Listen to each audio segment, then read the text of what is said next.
Hey, how you doing, everyone? Welcome to Dieujuste Financial Spotlight of the Month. If you don't know, my name is Dominique Dieujuste, the CEO of Dieujuste Financial. Today, we have Coach Montez of Fort Valley University representing Black History Month. He's a friend of mine, been doing it for over, I think, 20 years. I met him when he first started at Truett McConnell, being assistant coach, to all the way to today as he is head coach at Fort Valley University. Montez, you want anything you'd like to tell anyone from the beginning before we get started today? Well, just thanks for having me on your show. Really appreciate it. Like you said, we've grown from me coaching you to becoming friends to best friends. So we've been through a lot together, and this is year 23 for me in my coaching career. I've been here at Fort Valley State University for 2.5 years now. And just really, really glad to be on your show today.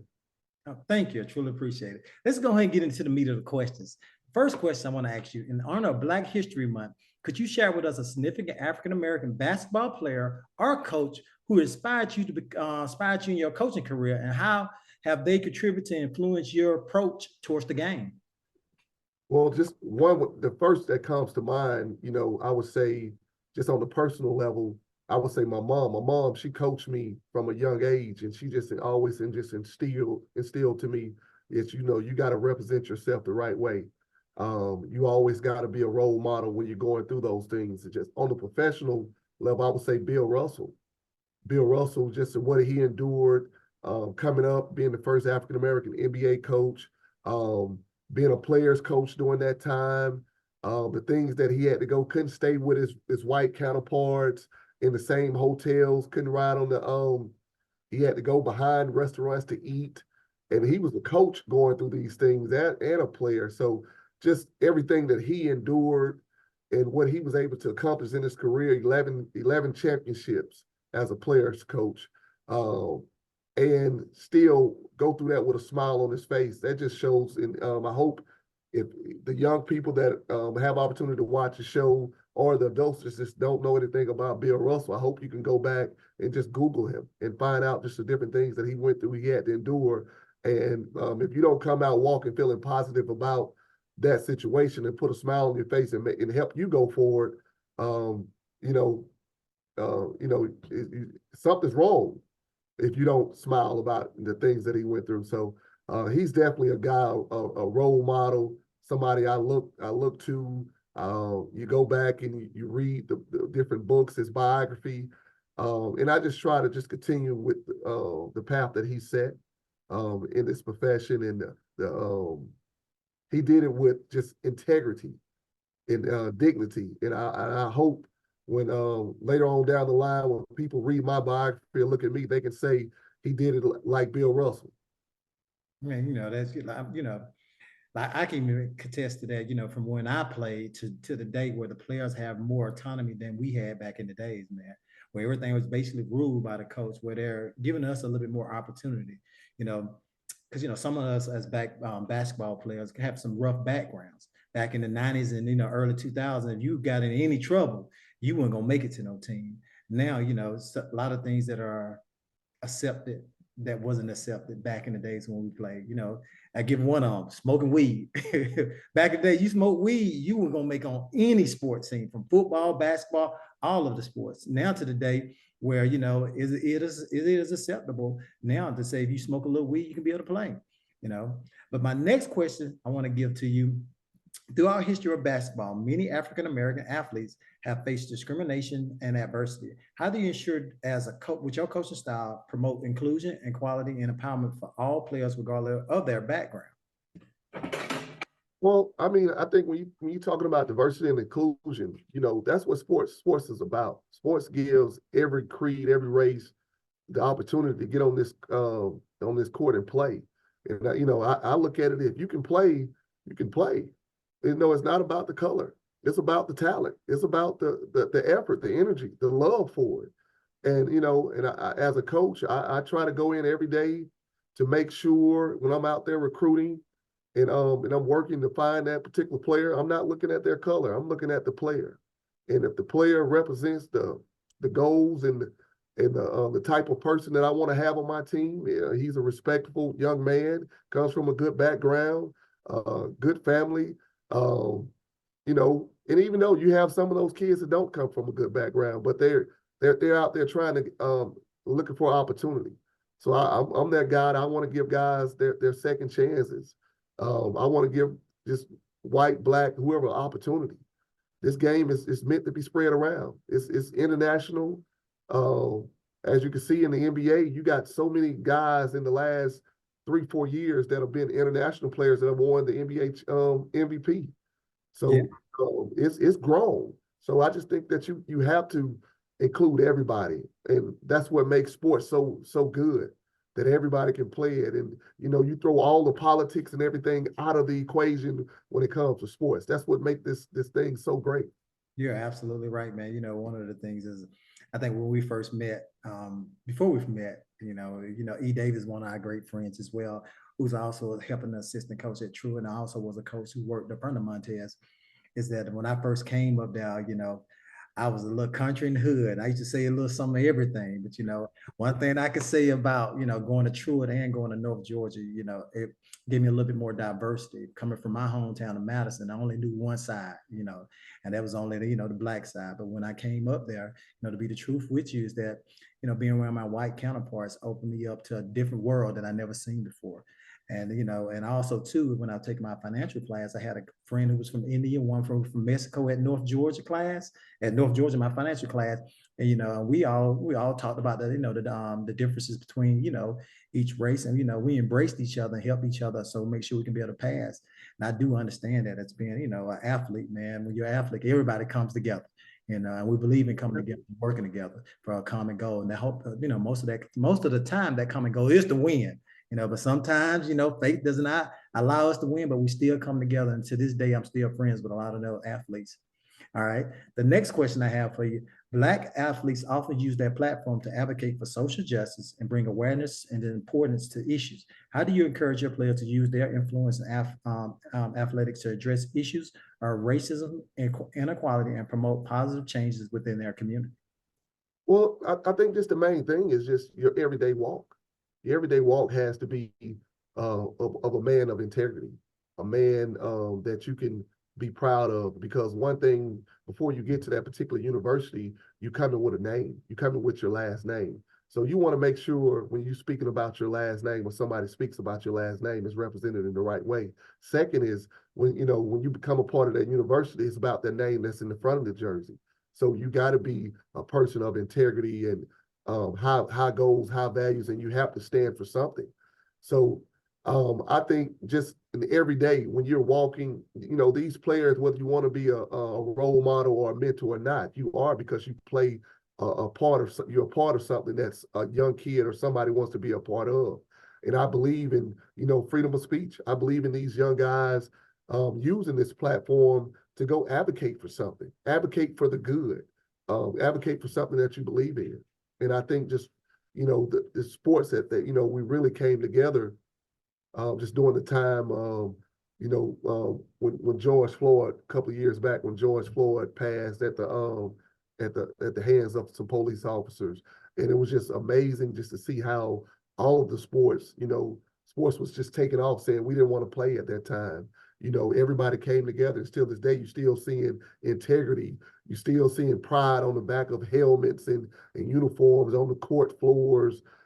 So I think, you hate that somebody had to be a martyr for that to happen. But with all that being said, it was good for the world. Yeah. It was good. It brought people together. And I'm a strong believer that, anything that can help this world become a better place, that can help our community, can help our university be better, you got to give those guys the platform to speak on. Yeah. Man, you're absolutely right, man. That's one of the things is that, like you said, what I love about sports, and the opportunity for people to be able to see me, and then people who don't look like me come up to me to ask questions, man, because, sometimes they like that we can jump high, run fast, but once they have that conversation with us, they understand that a lot of us are very intelligent, and we are aware of what's going on when you give us an opportunity to talk to us. We not just athletes, but the playing sports allow them to come within our circle, will come into our area and be able to talk to us. The And next, I think that what we're speaking of right here, when we speak of sports, sports gives more people where they want to have access to you. If mm, we was just walking as regular black men up and down the street, some people probably wouldn't come and speak to us. They maybe would be afraid of us, but they know that we're an athlete, we're a coach. Um, those little kids, hey, coach, hey, Dominique superstar, they want to come and know. Then they can find out. The parents want to find out, how did you become this person? So you can give them a little bit more background on where you come from and what you've been through. And that opens up different avenues for everybody to be inclusive. you're exactly right about that. So my next question is, Black History Month provide an opportunity to reflect on the achievement and contribute of African American in various fields, including sports. Can you share a story or moment from your coaching career where you witnessed the impact of celebrating diversity and impact and cultural richness within your team, or not one of the teams, or someone else's team that you're saying? I mean, you know, it's like what we just talked about. We was talking about the George Floyd situation. People came together. That enriched the world. That was something that everybody came together to be a part of. Um, and they wanted to speak on it. They wanted to speak about different things that people were going through. Just something just in general about my team, um, we go out and we speak to young kids about the Black history and different people that are have done different things in this world to help us. And Muhammad Ali, the Jackie Robinson, um, those great Black athletes that came through, Serena Williams, Tiger Woods, those things that kids, Michael Jordan, from the young generation don't know about those people. They're starting to hear the background, they wear the shoes, they they know those things, but they just don't know the whole story of what those people went through. Sugar Ray Leonard, Marvin Haggard, they're all the greats, just great athletes. Arthur Ashe, that's what this month is about, just to speak of the great athletes from the past and the great athletes of the present.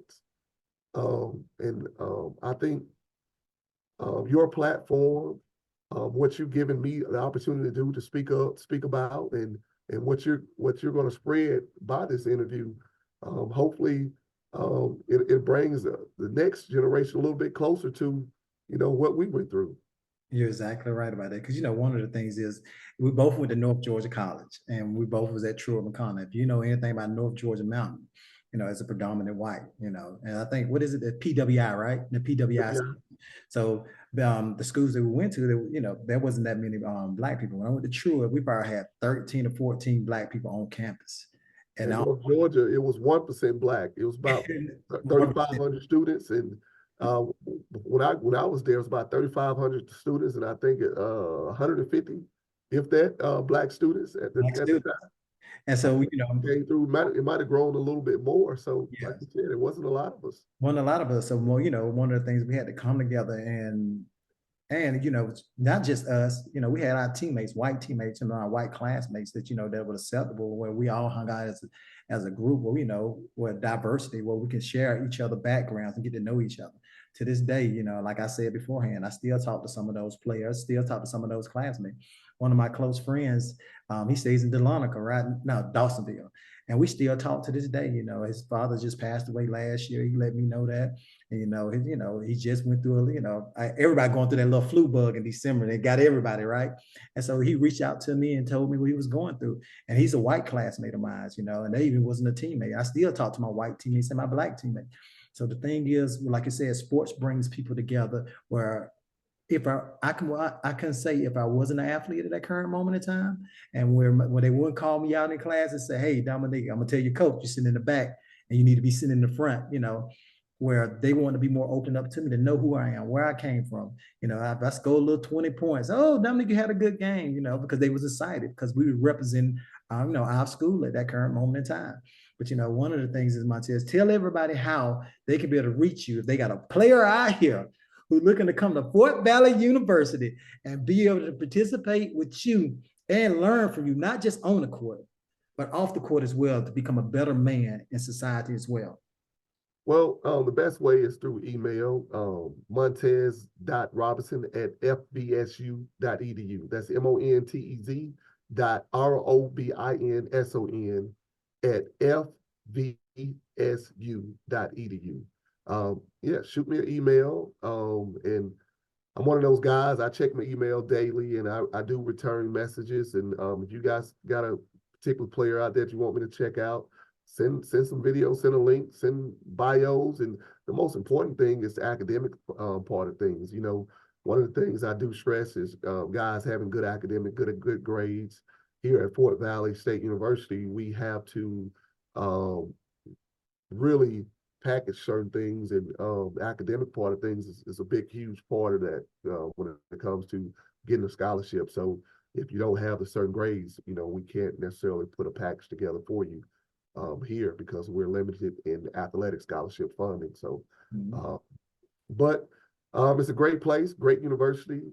We have good facilities here, and I think, you know, I have a great coaching staff, and I think, you know, guys would definitely enjoy playing up under me and playing for the staff. So, and playing with our players here. All right, then. So one of the things is I like to lead off with a quote. And my quote of the day that I have for everyone is a very short life. There's no reason not to go after what sets your soul on fire. Because believe it, here at Dieujuste Financial, we believe in bridging the gap to your financial future. Have a good day now. Thank you again, Montez Robinson. Thanks for having me. I said Montez Robinson, my coach Montez Robinson, or Fort Valley State University. That's what he told me to tell y'all.